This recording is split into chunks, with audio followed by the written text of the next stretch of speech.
Hello again, I'm Sandra Sinamapeno. Let's do more business news. Several retail shops are said to have been rendered, retailers actually are said to have been rendered jobless following the closure of foreign-owned retail shops at the Kwame Nkrumah Circle in Accra. Owners of over 600 shops, particularly Nigerians, were ordered to close down last November for engaging in retail trading. Joy Businesses visited some affected shops and report traders are feeling the impact. 23-year-old Hawa is seated not far from a stall, displaying mobile phone accessories including batteries and earphones. Her story was different some months ago when she worked as a shop attendant at one of the Nigerian-owned shops in the Kwame Nkrumah Circle area and earned about 400 cedis a month. With the closure of foreign-owned retail shops, her only source of livelihood has been blocked. Even though they told them to do the wholesale this thing, and they are doing retail, that's why they locked their shop. But we are pleading with them. They should open it for us to get our job back. We are pleading with them because it's really affecting us seriously. Whether now we have since they have flooded their shop too, it's really affecting us. So we are just pleading with them to open their shop for them. So now that they've closed their shops, you were working with them, what are you doing now? We are not doing anything. I know they're just in the house or come around to just when we see some of their customers, we just call them and go where we can get some of the good and give it to them. Hawa is just one of the numerous people affected by the closure of the shops. The agitations of the Ghanaian retail traders for some months intensified in November, where several Nigerian traders were then asked to shut down until they produce a permit for retail trading.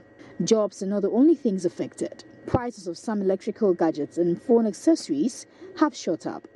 Because of the closure of the shops, the Ghanaians have capitalized on that and they have increased their prices. So if the shops are open, the prices will come down. They are the ones who supply the goods for us, and now they have flooded their shops. So it's affecting us badly.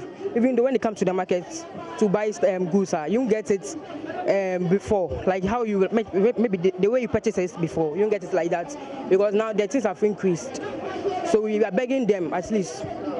Despite closure of their shops, some foreigners, particularly Nigerians, hover around the markets. However, they were unwilling to go on record. They reacted on why their prices are cheaper than the Ghanaian traders. They explained that they do so in order to attract more customers and clear their stock. For now, the shops will remain closed until the owners are able to present their business operating documents to the Ministry of Trade. The shops here, like many other shops in the Kwame Nkrumah Circle, have been closed due to the engagement of the owners in retail trading. However, from interactions with people, it turns out that an average of 2 Ghanaians are employed by a Nigerian shop here, meaning that the closure of the Nigerian shops is not only having a toll on the Nigerians, but also on some Ghanaian youth. And they're calling on government to revise its decision of closing down the shops that engage in retail trading. Reporting here from the Kwame Nkrumah Circle, Karen Dodu for Joy Business.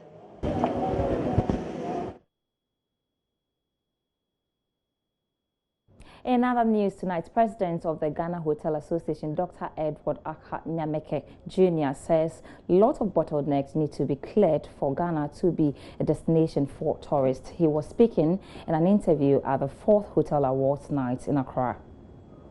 Held on a theme, reducing hotel rates in Ghana, the role of government and hotel operators, the event brought together the creme de la creme of the industry to celebrate a successful year. According to President of the Ghana Hotels Association, Dr. Edward Nyameke, though the Year of Return program generated significant revenues, there should be efforts to reduce the high operational costs that have resulted in high rates for hotel services. Indeed, revenue has been quite good for the hotels, but you see, I don't even want to focus too much on what happened this year. I see this year as a foundation that has been laid, and if we sustain that interest, that focus on the country, that giving Ghana that competitive advantage over other countries, will certainly make sure that we saw as an industry. It's a collaborative effort, and that's why our theme stresses on that. We need an enabling environment, an enabling economic environment that will make sure that we work to generate the right inflows to stay in business. You talk about interest rates, you talk about utility bills, we talk about the foreign exchange. Hotels import a lot of things, okay? So if the exchange rate is not favorable, we end up losing a lot. We also talk about the regulation, and that's one area that we always want to emphasize. There has to be that strong coordination among the various regulatory bodies. Sector Minister Barbara Otinjesi charged hoteliers to strike an optimal balance between profits and the creation of average rates that meet guests' needs. The overall success of a tourism destination is highly related to the growth and development of the accommodation sector, where accommodation insufficiency may well discourage tourists from coming into a country. Although the aim of many hotel operators is to cover costs and obtain profits that meet targeted returns, there is the need to create an optimal balance between the pursuit of profits and the creation of average rates that meets guest needs. One of the core objectives of the Tourism Ministry is to support and promote Ghana's hospitality industry in terms of its cuisine, services, facilities, and entertainment at affordable rates. All right, that's how we end business tonight. I am Sandra Esenamap, and you can get more news on our website, myjoyonline.com/business report.